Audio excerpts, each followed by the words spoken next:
आम्ही कीर्तनकार आहोत आला की तुम्ही नव्याने काय शिकवणार असा प्रश्न येतो. गेले अनेक वर्ष आम्ही कीर्तन करतो, आम्हाला सगळं माहिती आहे, तुम्हाला नवीन काय सांगणार? हे तर खरंच आहे.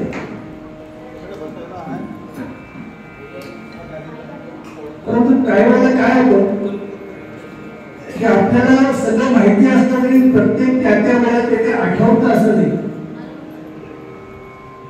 आणि त्यामुळे ते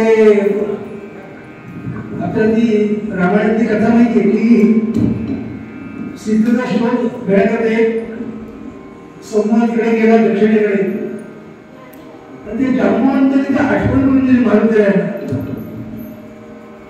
प्रत्येक जण आपापल्या प्रयत्न केला उठण्याचा, किती उठू शकतो, कोणी माझे मी जाईल जाईल पण परत एक जागा नाही असं करता करता कोणीच तयार नाही, कोणीच तयार नाही. शेवटी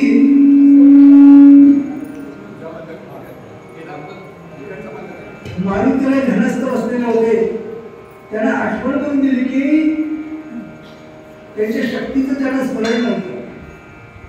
त्याने ती आठवण करून दिली आणि मग त्यांच्या लक्षात येते अरे हा खरं प्रयत्न करून बघायला की ह्याच्यात नाही. आणि म्हणून मारुतीरायांनी जे उठाण केलं ते लंकेत गेले पण आणि पुन्हा परत पण आले.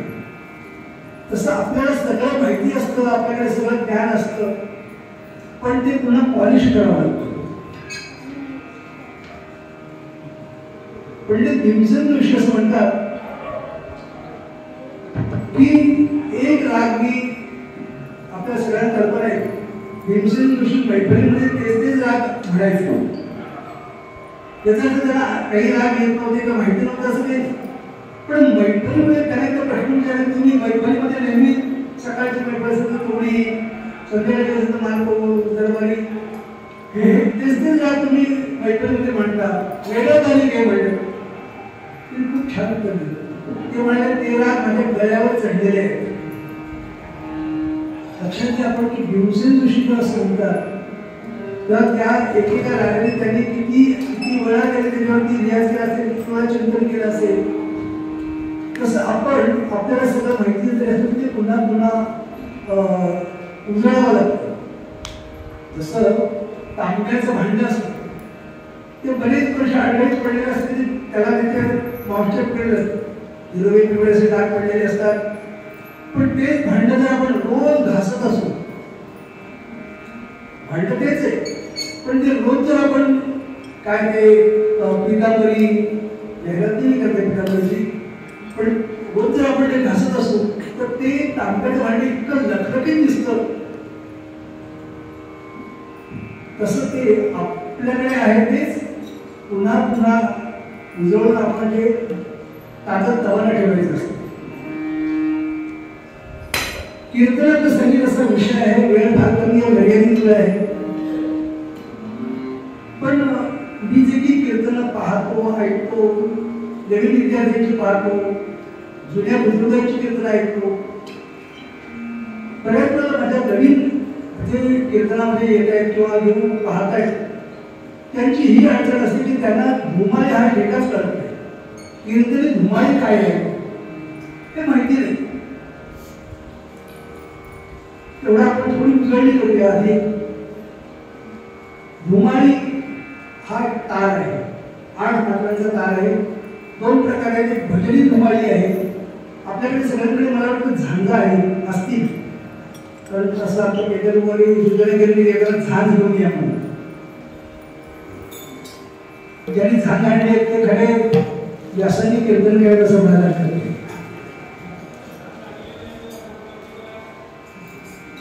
तर झांज कशी बांधायची कीर्तनामध्ये? आता झांज असतील तर ठीक आहे, नसते तर हाताने करतात, आपल्या हातात आहेच. तर कीर्तन धुमाळी, आता कीर्तन धुमाळीचं काय नमन करायचं? जाता आता मला पुन्हा एक संदर्भ आठवला की आपल्या सगळ्यांना कीर्तन प्रयोग प्रक्रिया नावाचं ज्याला कीर्तनामध्ये भीष्माचार्य म्हणून ओळखले जातात असे कोपरकर बुवा, गंगा कोपरकर बुवा, त्यांचं कीर्तन प्रयोग प्रक्रिया म्हणून पुस्तक आहे. जर आपल्याकडे असेल तर ते आपली भगवद्गीता असं समजा त्याचे पारायण करत राहा. जर नसेल तर आता ते आउट ऑफ प्रिंट आहे, कुणाकडे असेल त्याच्याकडून झेरॉक्स करून घ्या. तर कीर्तन धुमाळीचं नमन का करायचं? मी एकदा असं माझ्या बाबतीत असा प्रसंग घडला की रत्नागिरीला माझं कीर्तन होतं आणि कीर्तनात मी कीर्तनाला मला एक नमन केलं. तर ढोलेको आलेले होते तिथे. मला कीर्तन जमण मला म्हणत मी नमन गायला खूप चांगलं, पण कीर्तन धुमाळी काय केलं? कीर्तन धुमाळीतच नमन केलं पाहिजे असा आमच्या प्रोजेक्टचा कटाक्ष आहे. का कीर्तन धुमाळी? आता या आपलं जे कीर्तन सुरू होतं आपण सगळ्यांनी हे लक्षात घ्या की आपलं पहिलं ते फर्स्ट इम्प्रेशन जे आहे ते ह्या संगीतातूनच होत असतं. त्यामुळे कीर्तनात संगीत हा अविभाज्य भाग आहे आणि तो अत्यंत काळजीपूर्वक आपण त्याचा अभ्यास करायला गरजेचं आहे. ज्यांना संगीतामध्ये रुची नाही, रस नाही, गती नाही अशा लोकांनी प्रवचन करावं, प्रवचनाचा अभ्यास करावा असं मी नेहमी सांगते. याचं कारण असं आहे कीर्तनाच्या पेक्षा प्रवचन ही त्याच्या वरची पाहिजे. कीर्तन थोडं खाली आहे म्हणजे तुलनेने, प्रवचन म्हणजे त्याच्या वरची पाहिजे. पण प्रवचनामध्ये एक सूट अशी आहे की आपल्याला समोर कागद ठेवता येतं. ज्यांना आता कागद ठेवून कीर्तन करायची सवय त्यांच्याकडे चांगलं आहे. कीर्तनामध्ये कागद ठेवलं तर त्याचं काही चांगलं आपल्याबद्दल चांगलं होते शोध त्यांचं काय नाही तर पाठांचं काही दिसत नाही कागद ठेवत आहे. पण प्रवचनामध्ये तुम्हाला ते चालतं, बसून करता येतं. माझ्यासाठी आता पोरगे बघत असेल तर मला ते कीर्तनाच्या प्रवचन चालतं. पण प्रवचन असतं की पेटीवाला नको, प्रवचन नको, कोणी नको, त्याला नको, क्षमा झाला. त्यामुळे आपलं कसं सुरू. त्यामुळे मग त्यांनी प्रवचन करावं. आता प्रवचनामध्ये सुद्धा संगीताची गरज लागते. पण कामापुरता सुरुवातीला काही 2 श्लोक असतील ते सुरुवात म्हणजे ते चालेल. काळाचा फारसा संबंध येतो असं नाही. 3 महत्वाचे घटक लक्षात ठेवा: स्वर, ताल आणि लय. तिन्ही घटक फार महत्वाचे आहेत. त्याकरता स्वर आपल्याला कळणं आवश्यक आहे. आपल्याला स्वर कळण्याकरता मी काही नंतर एक्सरसाइज करणार ते लिहून घ्या तुम्ही. त्याच्या आधी आपण धुमाळीबद्दल बोलत होतो.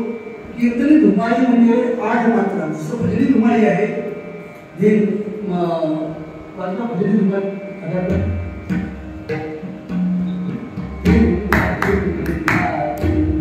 सगळ्यांच्या पाठातला श्लोक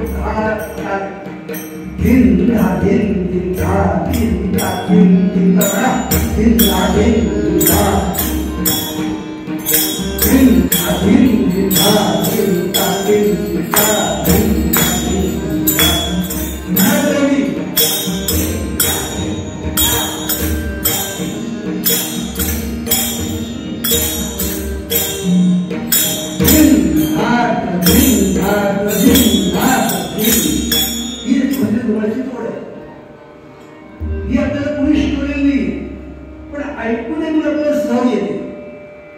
पुष्कळ आपण लहान काही आपल्याला लहान संस्कार झालेले असतात. कोणी भजनात जात असतो, आपण त्यांच्या भजनातून आपण ऐकत असतो. आपल्याला ते माहिती असते, हा ठेका माहिती आहे, म्हणजे बोल जरी माहिती नाही तरी टाळी म्हणजे हातात टाळ घेतला किंवा ध्यान घालत ती बरोबर व्हावी. पण कीर्तन धुमाळी वेगळी. कीर्तन धुमाळीमध्ये अशी ध्यान वाजत नाही किंवा असं कळा वाजत नाही. आता कीर्तन धुमाळीचे बोल काय आहेत? मात्र 8 आहेत. ह्या जशा भजन धुमाळीच्या 8 मात्रा आहेत, कीर्तन धुमाळीच्या पण 8 मात्रा आहेत. पण त्याचे बोल आहेत धीन धीन धा धीन त्रक धीन धागे त्रक धीन धीन धा धीन त्रक धीन धागे मा धीन धीन धीन धीन धा धीन त्रक धीन धागे त्रक 1 2 3 4 5 6 7 8 धीन धीन धा धीन धीन धीन त्रक 1 2 3 4 7 8 1 2. आता याच्यामुळे तुम्ही भजन धुमाळी मगाशी वाजवली बरोबरच वाजवली. कीर्तन धुमाळीमध्ये मात्र थोडं वेगळं आहे. कीर्तन धुमाळीमध्ये 1 2 3 4ला आपण 3 4 5 6 लक्षात घ्या. एक हा जो आहे हा बंद बाजू,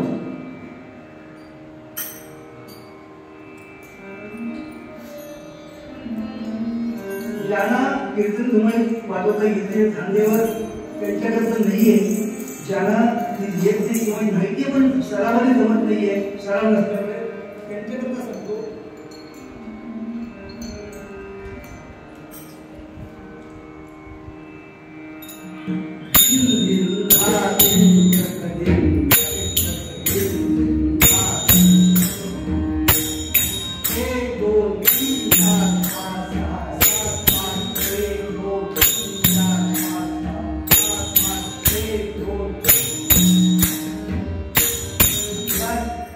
बंद पुढे वाजतं, हा बंद अशी पुढे वाजते. सांगा कोण पटकन. हा 1 आणि 5 या मात्रावर बंद वाजतो. 1 2 3 4 5 6 7 8 1 2 3 4 5 6 7 8 1 2 3 4 7 8 3 4 7 8 1 2 3 4 5 6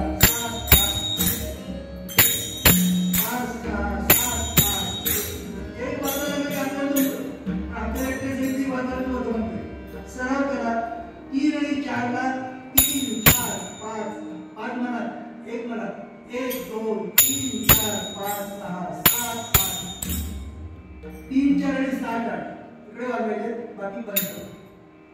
1 2 बंद, 3 4 5 6 बघा, 1 2 3 4 5 6 बंद, 7 8 बरोबर म्हणजे 7 8 1 2 3 4 5 6 7 8 1 2 5 6 7 8 मला वाटतं सगळ्यांना कळलं असेल.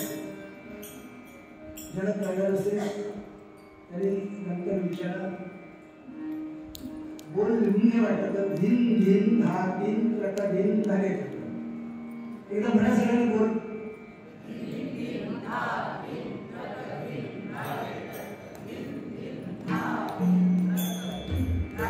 बस आता नमन आहे.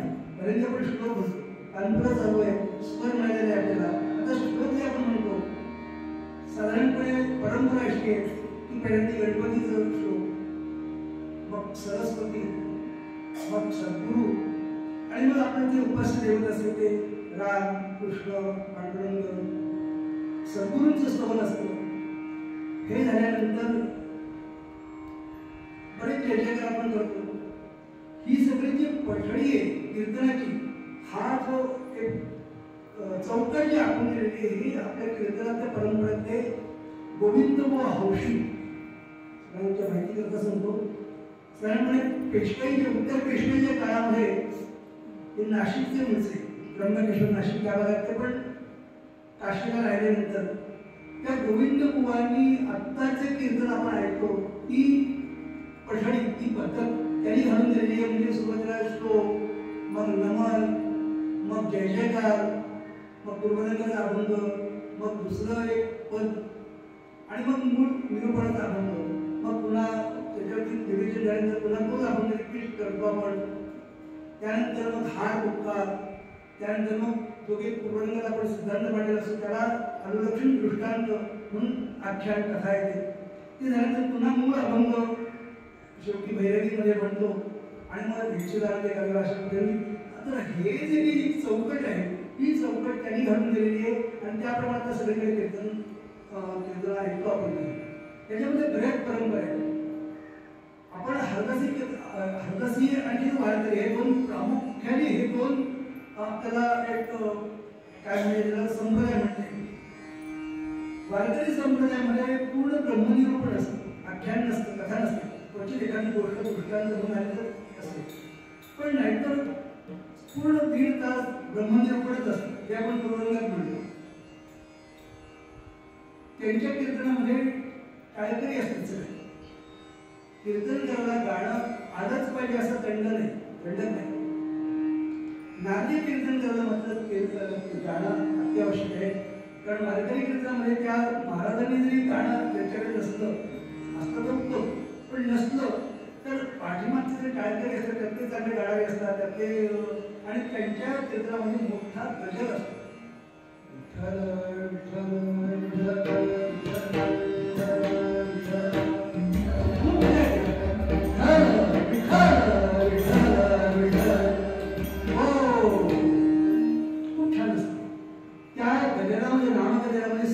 गल्ली म्हणून जातात, रंगून जातात आणि थोडं 15-20 पाऊन त्या अर्धा पाऊन तास तेच चाललेलं असतं. म्हणजे 1.5 तासाचं कीर्तन असेल तर त्याच्यामध्ये पाऊण तास हे विठ्ठल विठ्ठल झालेलं असतं. मग नामाचं रूप बाजारोचन वगैरे किंवा पांडुरंग गुरु प्रथम ते झाल्यानंतर मग महाराज तिथे गाडीमध्ये तिथं आणि मग बोलतो. म्हणजे प्रत्यक्ष निरूपण असं पाऊण तास तर फार फार तात्पर होतो. नारदी कीर्तनामध्ये तसं नाही. नारदी कीर्तनामध्ये त्या 1.5 तासामध्ये त्याच्यात पूर्वरंग पण मांडलेला असतो, आख्यान पण सांगितलं असतं. म्हणजे आख्यानामध्ये ती कथा जी असते ती कथा त्या सिद्धांताला समर्पक अशी असतात नाही हे सगळं करत असताना त्यामुळे कीर्तन करायला फार व्यवधान ठेवले जातं. वारकरी कीर्तनामध्ये सुद्धा ते आवश्यकच आहे, पण वारकरी कीर्तन करायला एकदा तो विषय असेल तो विषय अभंग सोडवून येतो. याच्या व्यतिरिक्त त्याला बाकीचं भान काही ठेवायचं नसतं. या कीर्तन नांदी कीर्तनामध्ये पेटीवाला कसा आहे, तबली कसं आहे, त्याचं आपलं गणित जमतं की इथपासून ते आपलं आईमुळे आपल्याला पाठांतर आपलं बघायला मिळणार हे अशा पुष्कळ गोष्टी असतात. वारकरी कीर्तनामध्ये घडते कारण त्यांच्या कीर्तनामध्ये त्याला दंडक आहे ज्ञानेश्वरीची पारायण केलीच पाहिजे. त्यामुळे त्यांचा विषय इतका तयार असतो की काल जरी ज्ञानेश्वरी वाचायला उभारल्या कीर्तनात तरी त्यांच्या श्रोत्यांची हातवणी संख्या असते.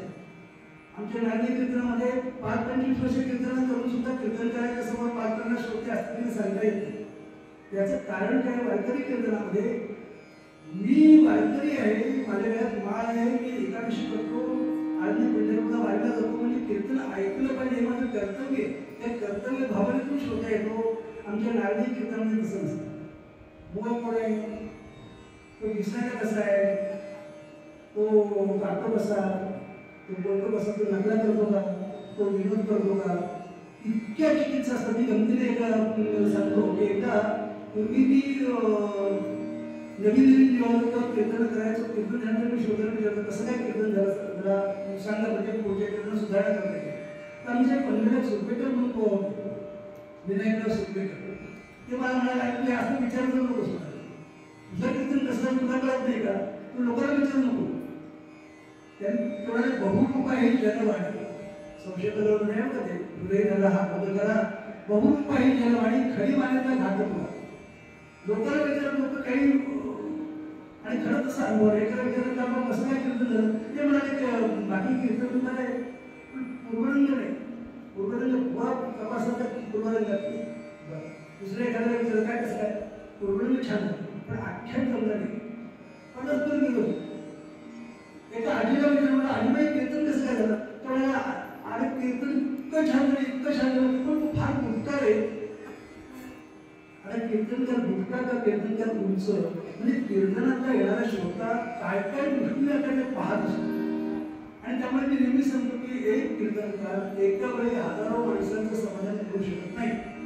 कोणाला गाणं हवं असलं, कोणाला काय येणारा कीर्तनकार तसं वारकरी कीर्तनात असतं. तो केवळ आणि केवळ अध्यात्म परमार्थ ऐकायला आलेला असतो. त्यामुळे त्या कीर्तनकारपणे एकदम महत्व असतं. त्यामुळे त्या दृष्टीने आपण हे लक्षात घेतलं पाहिजे. आणि याकरता खरं म्हणजे हे संघटन हा विषय आहे की आपण नारदी कीर्तन करणं काय एवढं समाज मान्यता देत नाही, थोडंसं गांभीर्याने आणि जबाबदारी विचार करतो. याचं कारण आम्ही आमच्या कीर्तनाप्रती आमच्या निष्ठा नाही, कीर्तनाप्रती आमचं डिव्होशन, मराठी शब्द काय मराठी शब्द आहे, मराठी डिव्होशन काय समर्पण, आमचं कीर्तनाप्रती आमचं समर्पण नाही. आम्ही कीर्तनाकडे नाट्यप्रयोग म्हणून पाहतो किंवा कीर्तनाकडे एक काय मला गाणं खूप छान येतं मी गाणं गात राहतो बरं का, मला काय मला नकळा छान करतो मी नकळाच करत होतो, मला काय वक्तृत्व मला झालं मी वक्तृत्वच करत होतो.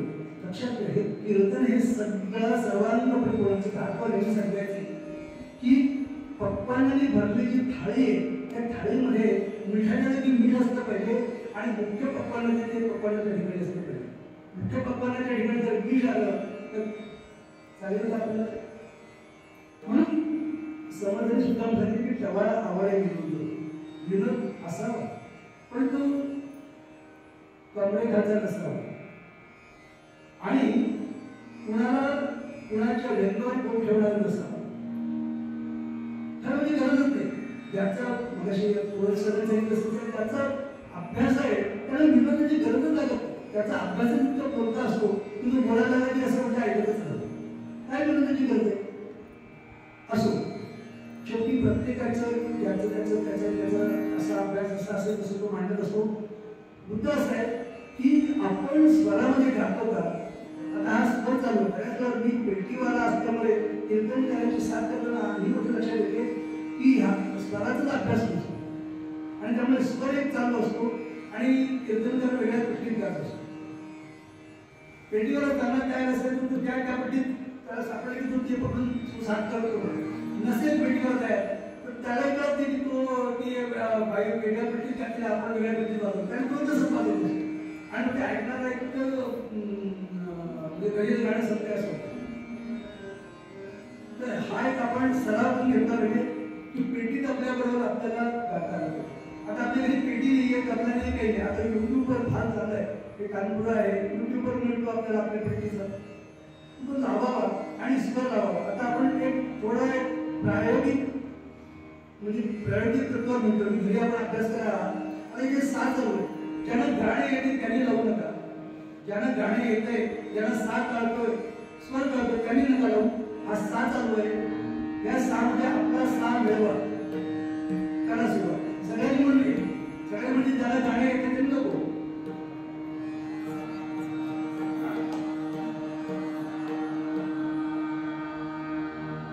छान खूप छान. आता हा सा छान म्हणजे काय तर तुम्ही गळ्यातून काढलेला सा आणि पेटीतला सा हा एक जीव झालेला आहे. आता हे एक जीव झालाय कळायचं कसं की कानाने तपासायचं. ऐका तुम्ही आता नेहमी ही सवय लावून घ्या की आपण गात असताना आपलं आपण ऐकावं. सवय लावून घ्या. ही सवय मुद्दाम लावून घ्यावी लागेल. आपण गात असताना आपलं आपण ऐकत नाही. आपण कुणाचंच ऐकत नाही हे सोडून घ्या. म्हणजे आपलं आपलं तरी ऐका. म्हणजे तुम्ही सा लावला की तो सा हा पेटीतल्या सा बरोबर माझं बोलतोय की नाही तुमचं कान तुम्ही ऐकता तुमच्या लक्षात येईल. कारण आपलं मन फार प्रामाणिक आहे लक्षात ठेवा.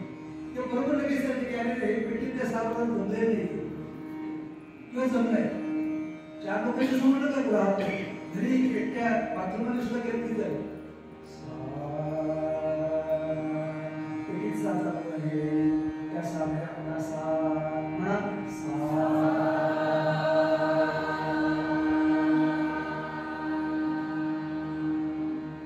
आता आपल्याला कीर्तनामध्ये श्लोक असतात साखी असते दिंडी असते आर्या असते वेगवेगळ्या प्रकारे कीर्तनामध्ये काव्याचे.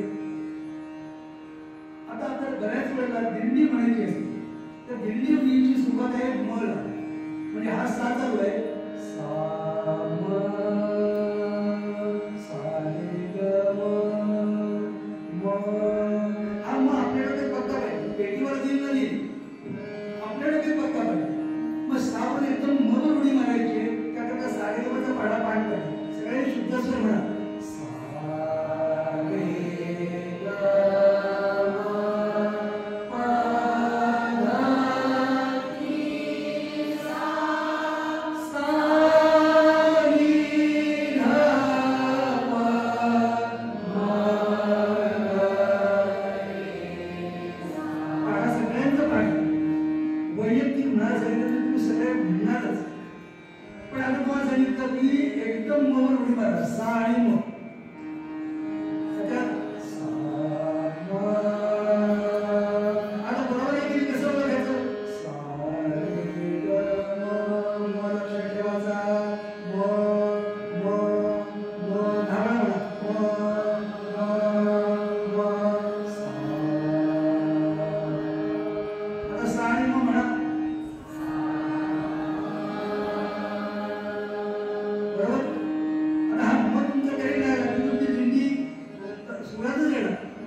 हे स्वर लावून आता साकी आहे.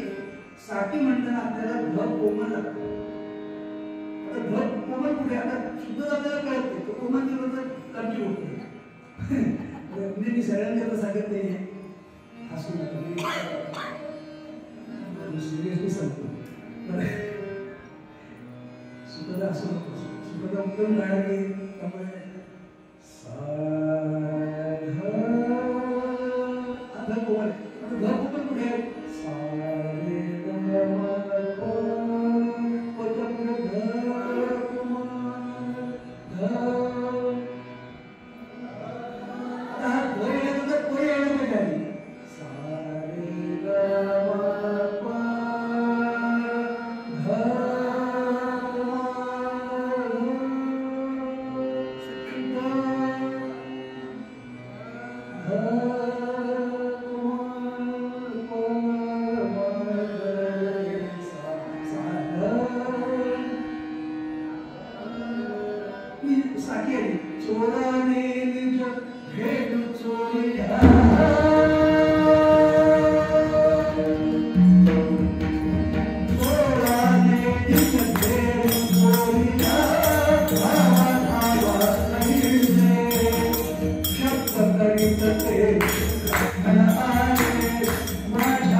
वेगवेगळ्या प्रकारांनी म्हणता येते. याच गाण्याचा कसे तो रागदेवी पण म्हणतो.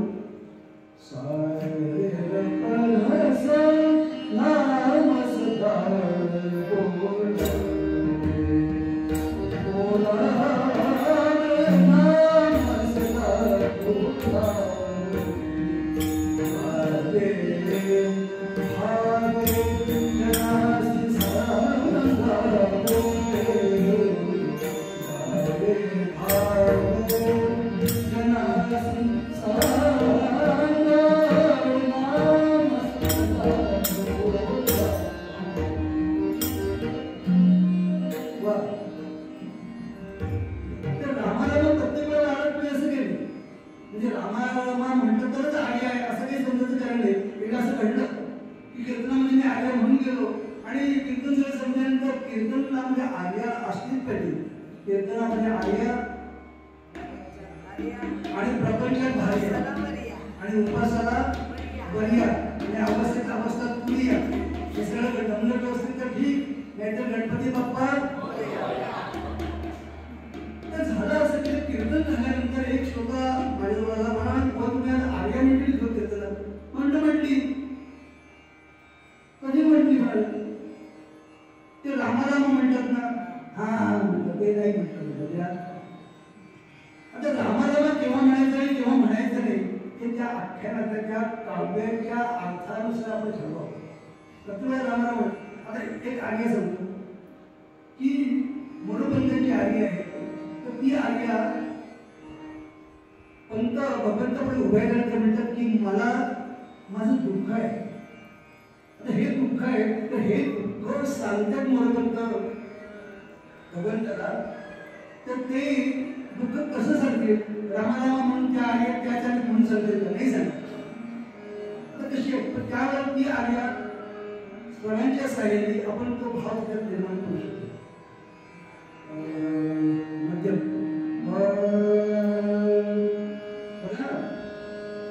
तू सागर करुणे कसं आहेस तू करुणा सागर आहेस भगवंतापुढे उभे.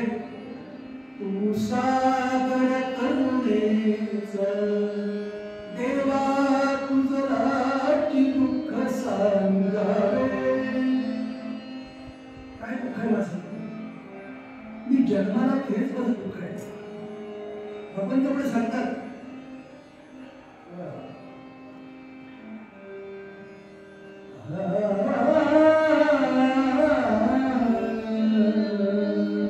करुण रसाचे स्वर आहे.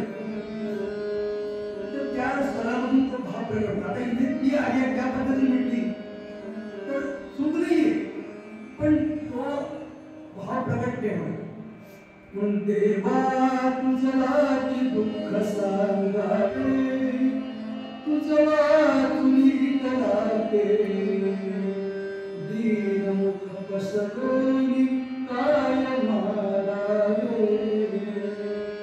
काय मारावे.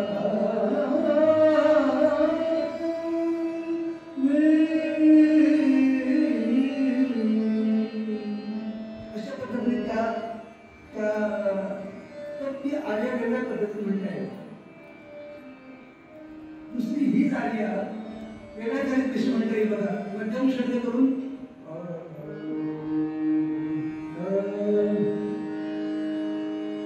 सागर करुणेचा देवा तुझलाची दुःख सांगावे तुझला चुरी तळते दिनमुख पसरवली काय मागावे. पण मगाचा भाव ह्या चालीमध्ये आला आहे. मगाचा जो भाव होता तो जो भाव आहे की अर्ध तरी मी माझं दुःख तुझ्याकडे मांडतो. मग त्यावर टेस्टमध्ये जास्त उपयोग केला येतात. ती पण जर आर्या आता मिळते पण त्याच्यात तो भाव येते. म्हणून त्या आख्यानातल्या प्रसंगानुरूप त्या त्या चाली आपण सादर करत असतो किंवा करायला जशी अपेक्षा असते. बघा संगीताचं एकदा मी नेहमी सांगतो की आमचं कीर्तन चांगलं होतं ना त्याचं 50% श्रेय या दोघांना द्यायला पाहिजे. पेटीमध्ये आणि तबलची या दोघांनी जर ठरवलं ना या दोघांनी ठरवलं बोला काय त्याच्यात ते फार हुशार असतात. त्यांच्या 5-10 मिनिटात लक्षात येते ह्या रॉंग नंबर झालेला आहे. कारण त्याच्या शेकडो कीर्तन हजारो कीर्तन वाजवलेली असते म्हणून त्यांच्या लगेच लक्षात येतं. मग त्यांनी जर ठरवलं दोघांनी संगीत मध्ये या आडवा पाडाचा आहे बोल असं करत ते साधारण असतात. तसेही करणारे असतात काही असंही कारण अनेक प्रकारचे लोक भेटतात. पण कोपरकरांच्या त्या पुस्तकात कीर्तन प्रयोग प्रक्रियेमध्ये सांगितलंय की कीर्तन नारदी कीर्तन ही हे तिघांचा आणि 5 जणांचा टीम वर्क आहे. म्हणजे हे दोघे जण पाठीमागे झांजण्या दोघे जण असतात आणि मग प्रत्यक्ष बुवा असं 5 जणांचा टीम वर्क आहे. एकमेकांना सहाय्य करून ते कीर्तन चांगलं करून व्हायचं. त्यामुळे साथीदारांना 50% जबाबदारी सांगतात. बुवा कसाही असला, बुवा कसाही असला आणि कसाही असला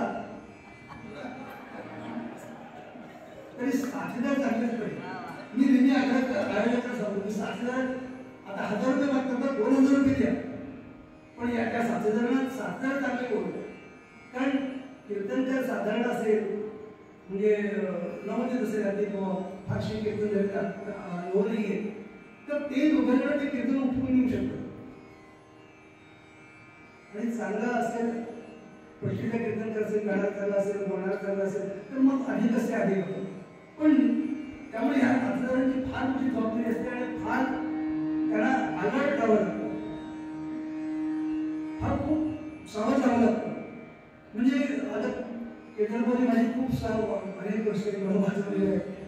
म्हणजे त्यामुळे पुढे काय करायचं जर माहिती असतं बरोबरच म्हणजे बोलण्याची काय होतं, काय वेळेला की बोलण्याच्या ओघावर काय पडत असतो आपलं सगळ्यांना लक्ष असतं. तालुक्यात जाऊ पण आपलं लक्ष असतं कसं आपण त्या प्रसंगामध्ये सांगत असतो आणि कधी कधी स्वर सतत गुणही असत पण होत जा. पण अशा वेळेला पेटीवर किती लक्षात येतो की तो लगेच प्रमाण स्वर म्हणून त्याची निर्णय काय नाही हा स्वर आहे मग आपण क्षणाचा धारणा व्यक्त पण तो सजग असतो. आपण बोलण्यामध्ये नसतो तर तो सासदार पेटीवाला तयार असतो, सजग असतो. किंवा तबलीचं आपण माहिती असतं की आता ही आर्या आहे किंवा ही दिंडी आहे, ही आता ही नेहमीच्या पारंपरिक परिस्थितीत तांड्यामध्ये मारली. पण समजा तरी वेगळ्या पद्धतीने म्हणली असेल तर ती वेगळ्या तालात जर असेल तर ताल ह्याला कुठला लावायचा. आता तो अनुभवी तबली असेल तर तो बरोबर ठेका बघतो, नसेल तर मग पंचायत पण असतो यांनी सुरू केलेलं असतं.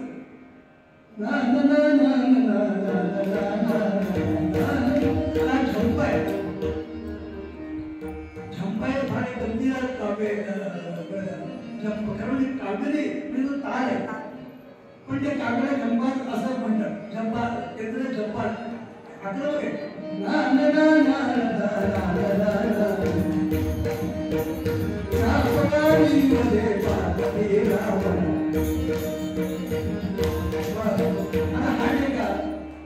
माहिती असणं गरजेचं. कीर्तन माहिती नसेल तर पंचायत आहे तर म्हणतो पण ते काय पद्धतीने म्हटलंय काय त्याचं टायमिंग काय त्याचं बदल काय ते जर लक्षात नसेल तर तो झंपा त्याचा जो परिणाम जो साधला पाहिजे तो साधला जातो.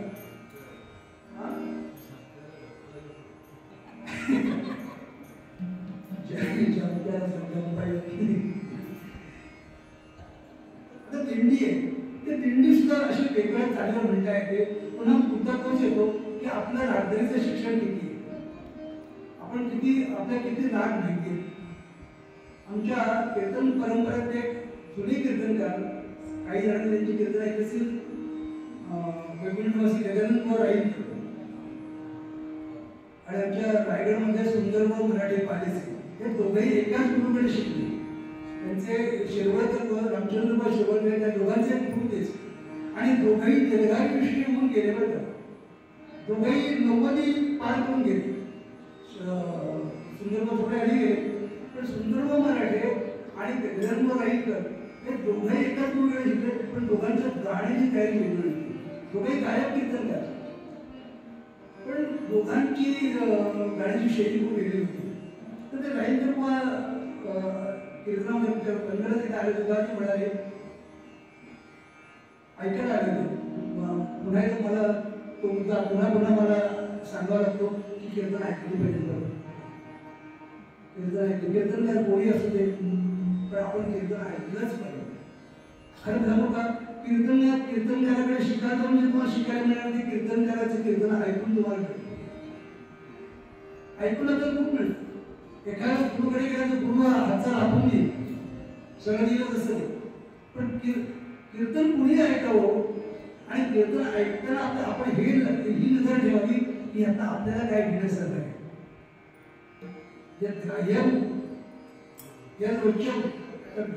जर नाही करणार सोडून द्या. मी त्यांचा आपल्यापण बोलले आपल्यापण तुम्ही अनेक कीर्तनकारांच्या संगतीत वावरत असतो त्यामुळे मी आपल्यापणचं एक घेण्यासारखं गुण असं की ते कुठल्याही कीर्तनकारांना समर्थ नाही पण पाठीमागून निंदा नाराजगी करत नाही. अत्यंत घेण्यासारखं गुण आहे. 4 कीर्तनकारी एकत्र आले की एकमेकांची टवाळी करायला त्यांनी काही घडत नाही. क्षमा करा मी वैयक्तिक कोणावर बोलत नाही, कोणावर विचार करते, पण हा असाच आहे तो तसाच आहे ह्याला काही येत नाही करते याच्या व्यतिरिक्त काही गप्पा नसतात. महाराजांनी सुद्धा बोललेलं म्हणून एका प्रवचनात त्यांनी म्हटले की आमचा बराचसा परिणाम आमचं 90% परिणाम निंदाला नारस्तीमध्ये जातो, निंदा नारस्ती करण्यात जातो. आपण पण घेण्यासारखं गुण आहे की ते कुणाची समोरही नाही मागूनही पाठवून निंदा करतो. तो कीर्तन करतो ना तो आपला काय माझी जातीची मजा भेटो कोणी कसं तो कीर्तन करायला तर सांगायचं पण कसं राहील तर कीर्तनाला त्याचं ऐकायला आलं आणि त्या कीर्तनकारांनी एक तराणा म्हणजे आता सुरुवातीला नमनाचं पद झालं, नमनाची 2 पद झाली, अभंगाचं निरूपणाचं पद झालं आणि त्यांनी तराणा गायला सुरुवात केली. 5 मिनिटं झाली, 10 मिनिटं झाली तर तराणा संपेच ना. म्हणजे तराणा संपेच ना. आणि त्याच्या कीर्तनानंतर बुवांचे कीर्तन होतं. बुवांनी खूप छान पद्धतीने त्याला कीर्तनातूनच समजावून ते म्हणाले कीर्तनामध्ये तराणा गायला तर कीर्तन कधी करेल. कीर्तनामध्ये तराणा ही तुमची विद्वत्ता दाखवते, गायनाची विद्वत्ता कीर्तनाच्या तराण्यातून तुम्हाला मांडता येते. पण किती गावा, कुठे गावा, समोर श्रोतृवृंद काय दर्जाचं आहे, तिथे खरोखर माझ्या तळण्याची गरज आहे का, किंवा तळण्याने म्हटलं तर त्याला लाभ मिळेल का. ज्यांना ग्रामीण भागामध्ये तुम्ही त्याच्यामध्ये जे काही फारसं तळण्याचं वातावरण नाहीये तिथं तुम्ही तळणा गायला त्याला काय करायचं म्हणजे काय तिथं नाही. समोर जाणकार रसिक गायक गाण्याच्या अभ्यास करायला सगळे श्रोते, मग तिथे तुम्ही तुमची विद्वत्ता दाखवा. जिथे विद्वत जिथे आपल्या पठणीमध्ये भरपूर आहे, आपल्या पठणीमध्ये भरपूर काही, पण ते कुठलं कुठे मांडावं आणि किती मांडावं आणि कसं मांडावं याचे थोडंसं भान आपण ठेवलं पाहिजे. तर त्यांचा म्हणण्याचा मुद्दा असा की तराणा गायला मिळायचं बंधन नाही, गायची गरजही नाही. मग तराणा तुम्ही म्हणजे नमनाला 15 मिनिटं 15 मिनिटं तराणा झाला, मग कीर्तनाची वेळ संपत नाही, अख्ख्या कधी गाणी पूर्ण कधी म्हणलं.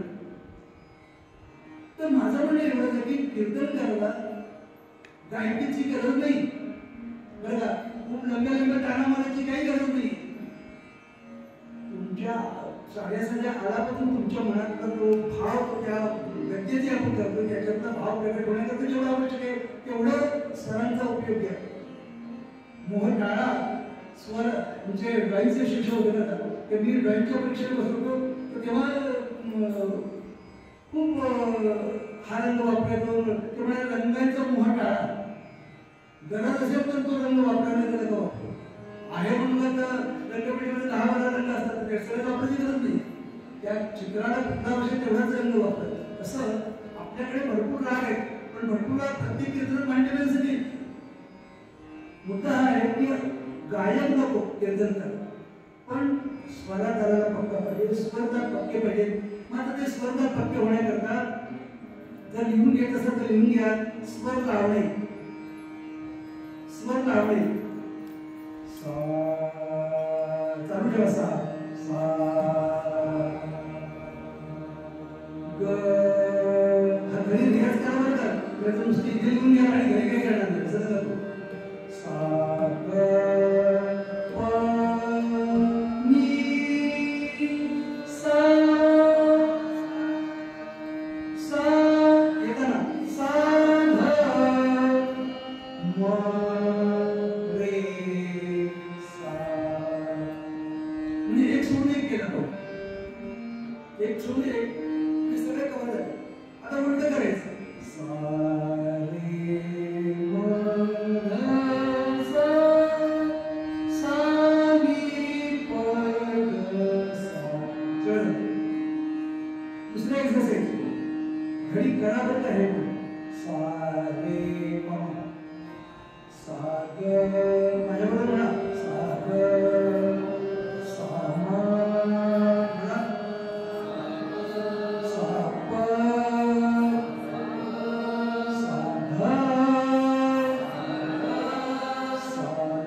झालेली किंवा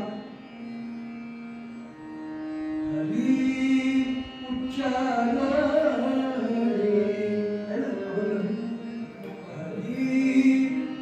हरी साधन किंवा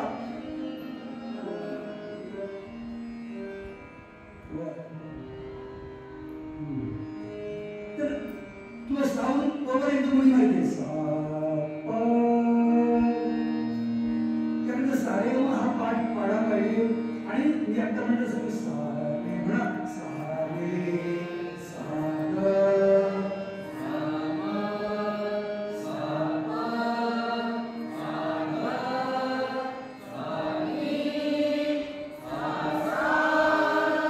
आता थोडं लक्षात घ्या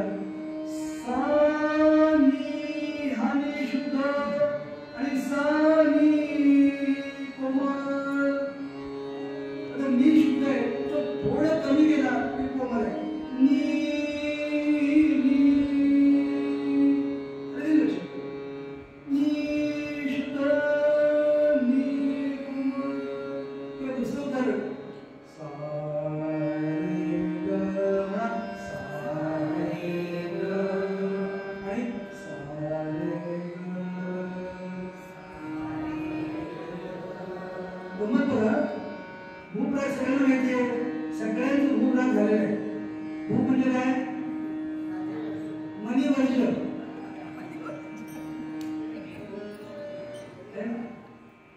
मणी नाही लागत त्यामुळे तो भाषा पुढे लागते कारण जो राजा आहे त्याला भूक ऐकायला मिळतात भाषा ऐकायला मिळते कारण सगळं मनीच्या मागे तर भूक कसं आहे आवाज तुम्ही सगळ्यांनी म्हणा तुम्ही सुरू करा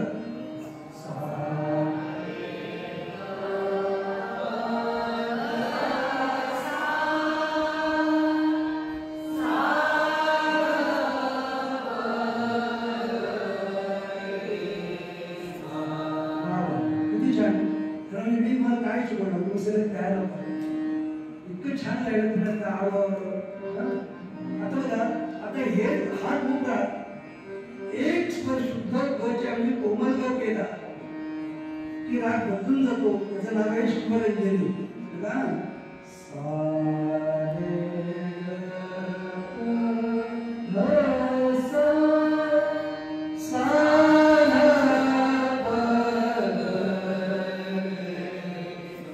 किती सोपं आहे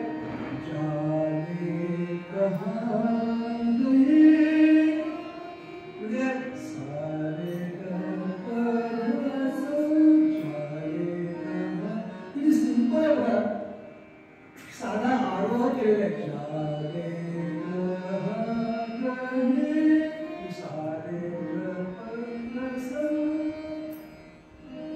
किती टेक्स्चर पकडून गेलं बघा भूप्राग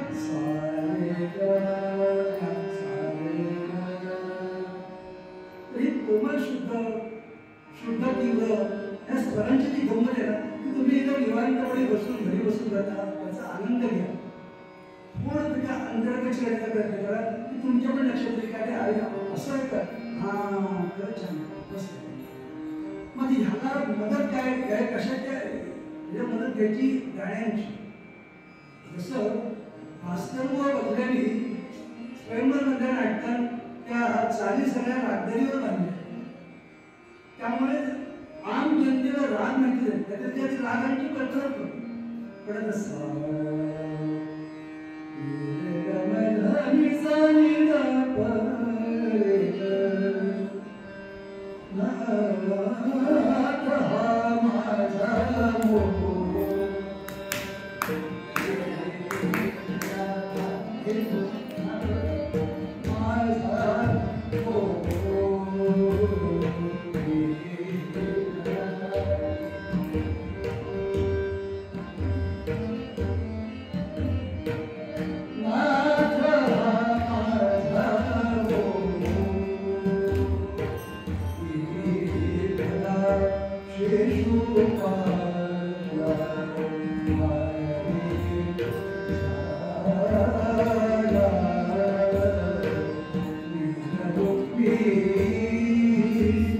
शिशु समर्थ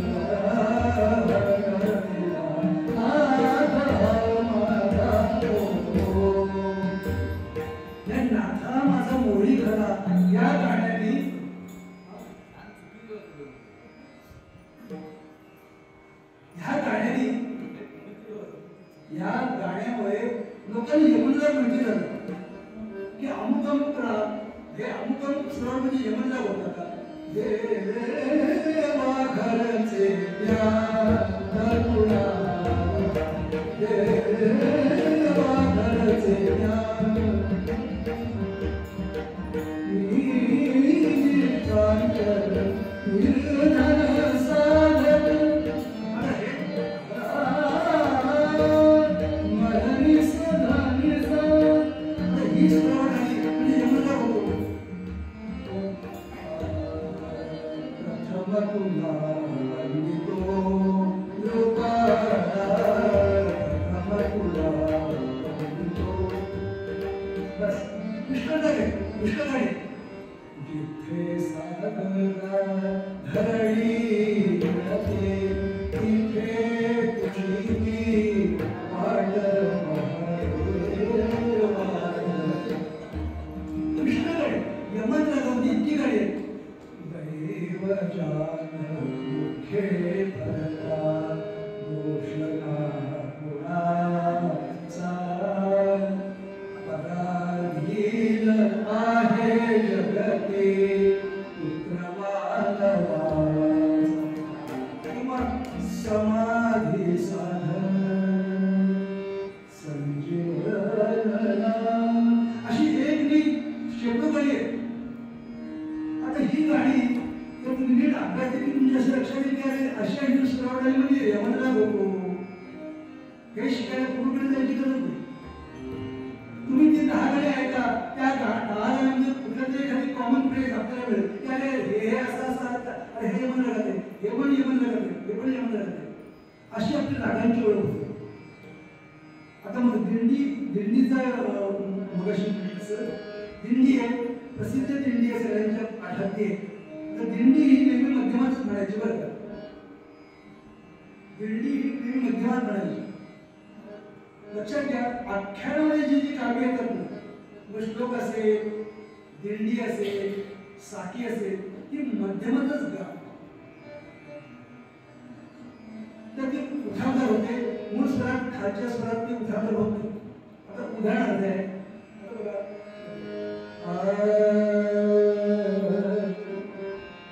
सगळ्यांची माहिती ती दिंडी आहे सगळ्यांनी म्हणा दुसऱ्यांनी नामदेवांची अमृत तुल्यवाणी नामदेवांची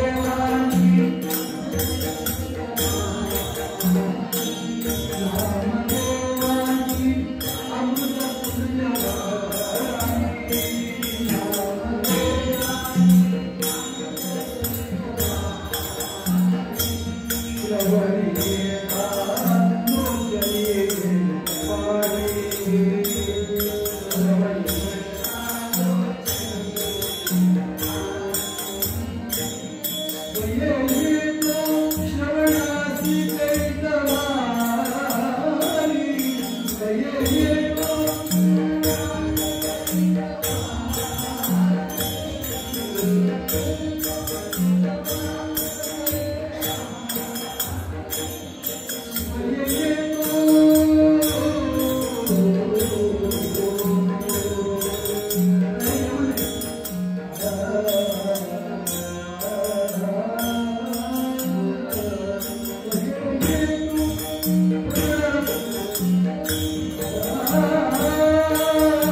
पण ही दिंडी आपण सगळीकडे वापरूया.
होती ते आता एक समुद्रांचं नाही करून प्राधिकरण तरी असला पण त्यावर त्याला नाही म्हणायची हिंसा तरी लक्ष आता हीच दिंडी आहे दुपारची वेळ आहे दुपारच्या वेळेचे राग कुठे आता बघा ही दिंडी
आता बहुधा दिनांच्या भेटावर सुरू केलेला सोबत नाटकाचा पद आहे कारण ती दिंडी आहे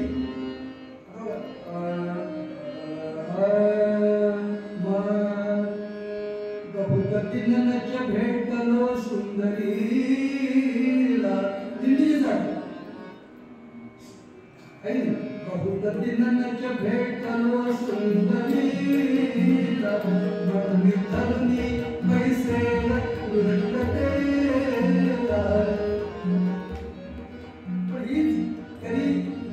गायक कीर्तनकार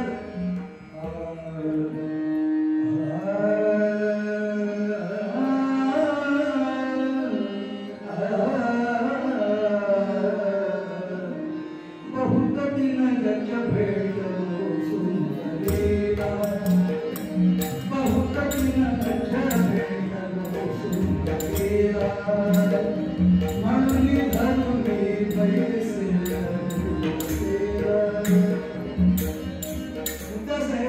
चाली अनेक आहेत आणि अनेक चाली गायक कीर्तनकार लावू शकतो आपण आपला गायनाचा अभ्यास जितका असेल त्या अभ्यासामध्ये आपल्याला जे काही त्या चाली येतात पण त्या चाली आपल्याला माहिती असतात लगेच त्याच्यावरती आपल्याला त्या चाली गाता येतील असं नाही पण आपल्याकडे त्याचं सगळं असलं पाहिजे मध्यंतरी मला आठवतं डोंबिवलीला घाटकोणचं एक असं शिबिर धन्य ते गायने का म्हणजे स्त्री आता परत जास्त करायची आता थोर गायक कीर्तनकारच होते प्रतिभावंत होते त्यामुळे त्याने अनेक साड्यांना त्या सुरांचा किती परिणाम असतो बघा आता गंमत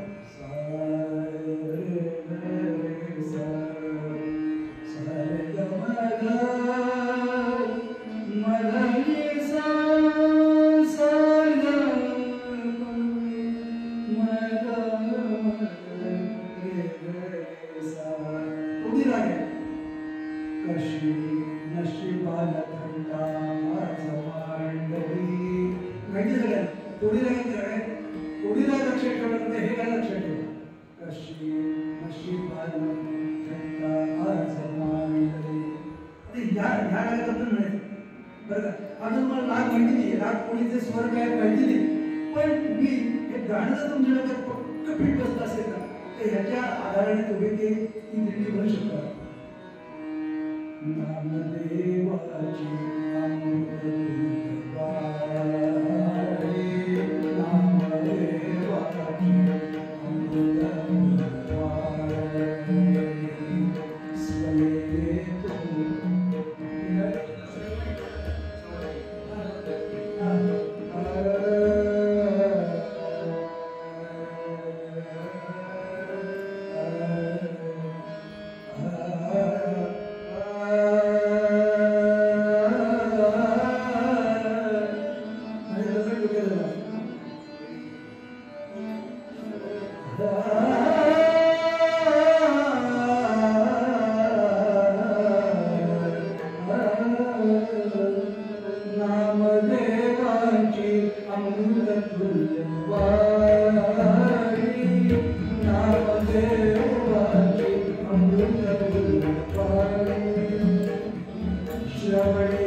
वर्णन करताना हा राग सुटेबल नाही.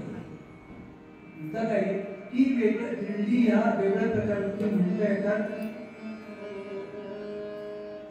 साखीचं मग सुधारण सांगितलं, दिंडीचं सांगितलं, आर्या सांगितली. आता अंजली गीत मध्ये प्रकार. अंजली गीत अगदी अगदी सोप्या चाली आहेत त्याची, पारंपरिक चाली. याकरता तुम्ही नाटकं बघा. कुठलं सांगू, गोविंदराव देवरांचं शारदा नृत्यकटी बघा, ही नाटकं आहेत ना.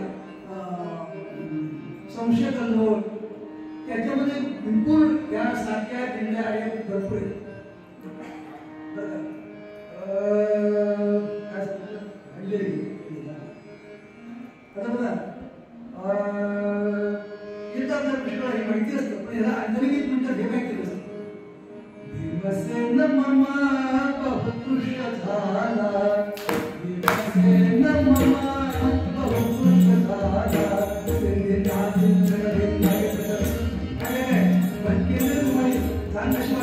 बरोबर आहे. भीमसेन ममा बहुकृश झाला, तुझ पाशी रे प्याला, अंतन पाही रे गोपाला, तुझला विलवतसे, अंतन पाही रे गोपाला.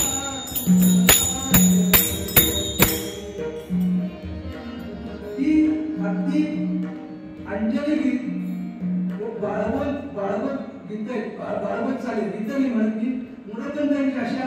मोरपंत जेव्हा सुरुवातीला ते फार म्हणजे आर्य पट्टी झालेले नव्हते, तेव्हा ते त्या पन्हाळगडावरती त्यांचं वास्तव्य होतं, तेव्हा त्या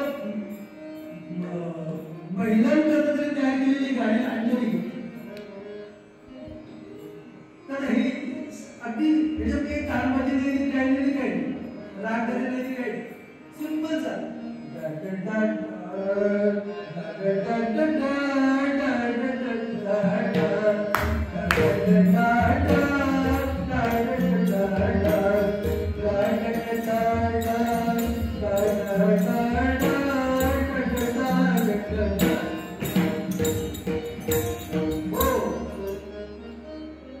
आणि ह्याच्यात जवळचं कामाला होत आहे, कामाला बरोबर. सगळ्यांना माहिती आहे, सगळ्यांनी म्हणा, गणपती तुझे नाम सांगले, गणपती तुझे आवडे बहुम चित्त संगले, आवडे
थोडा अभ्यास असेल गाण्याचा तर त्याच्यात तुम्ही अधिक रंग करू शकता.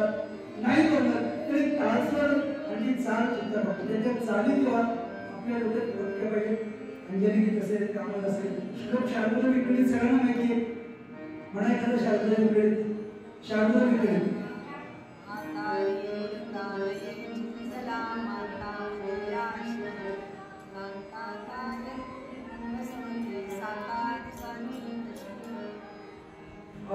येता जाता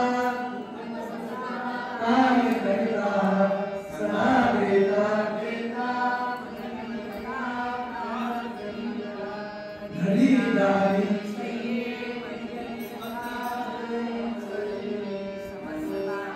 लज्जा करुणी भगवत चिंतन करी गोपाळ साकी दिंडी आर्या अंजनी गीत कथा सर केका आणि चामत एका आणि चामत बरोबर चामत वृत्त सुद्धा सगळ्यांना पुष्कळांना माहिती आहे बरं का मध्यम डोके ठेवा फक्त पार्थविन विमाधवास विश्वरूप भेटवा पार्थविन विमाध असं तर पुढे गणांच्यावरती अजून कृष्णाला विचारतो त्याला नंतर राहायचं असं माझं खूप बघायचंय कृष्णदेवी तुला जसं पाहता येणार त्याला दिव्य दृष्टी लागेल अजून अंतरंगाचा भक्त होता आणि म्हणून दिव्य दृष्टी प्रदान केली आणि विश्वरूप दर्शन घडवलं पार्थविन विमाधवास विश्वरूप भेटवा मनोनिया हरी हरी विकट रूप भेटवा मांडीला अनर्थ थोर पांडु कुमर धावले म्हणे पुनश्चता प्रभा प्रभो स्वरूप तो दिले प्रभो स्वरूप तो दिले प्रभो स्वरूप तो दिले त्याच्यानंतर कथा कथा हा एखाद्या प्रसंगाचं वर्णन करण्याकरता काव्य प्रकार घेतो म्हणजे शब्दचित्र आहे एखादा प्रसंग सकाळची वेळ एक खूप छान आपल्या सगळ्यांच्या सदरा करता स्वयंवर आख्यान जर असेल तर स्वयंवर आख्यानाकरता खूप छान किंवा कुठल्याही मंगल प्रसंगी कथा वापर करण्यासाठी आहे बरं ऐका वर्णन किती छान आहे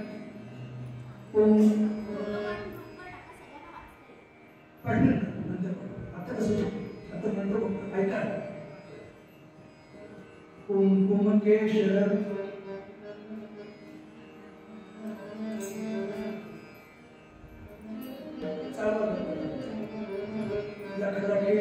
प्रकाश पसरे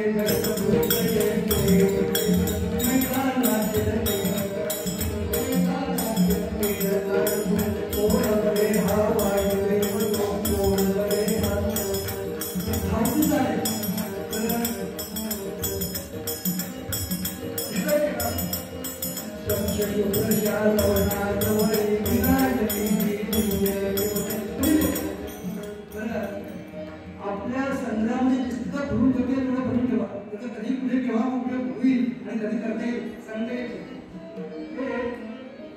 एका स्वयंवर प्रसंगाचं वर्णन आहे बघा 5 मिनिटाचं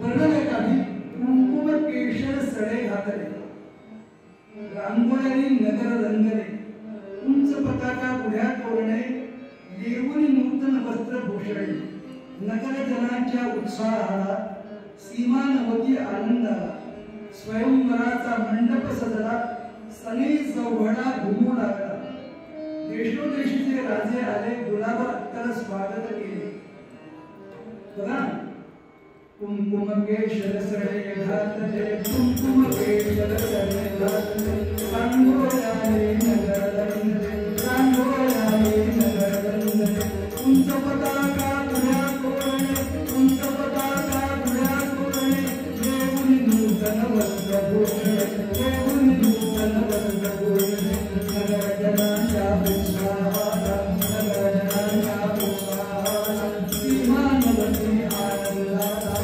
सीमानवती आनंदाला स्वयंवराचा आठवण स्वयंवराचा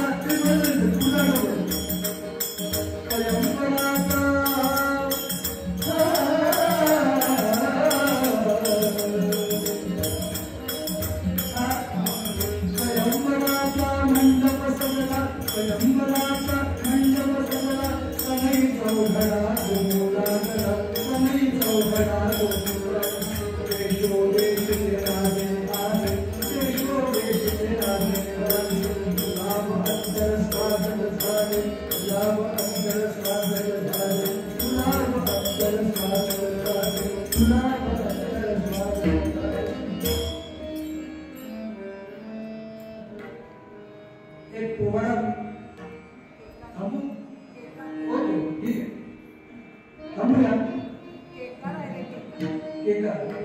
सर्व म्हणा सुसंगती सदा घडो सुजन वाक्यानी पडो कलंक मतीचा झडो विषय सर्वधा नावरो सदंगे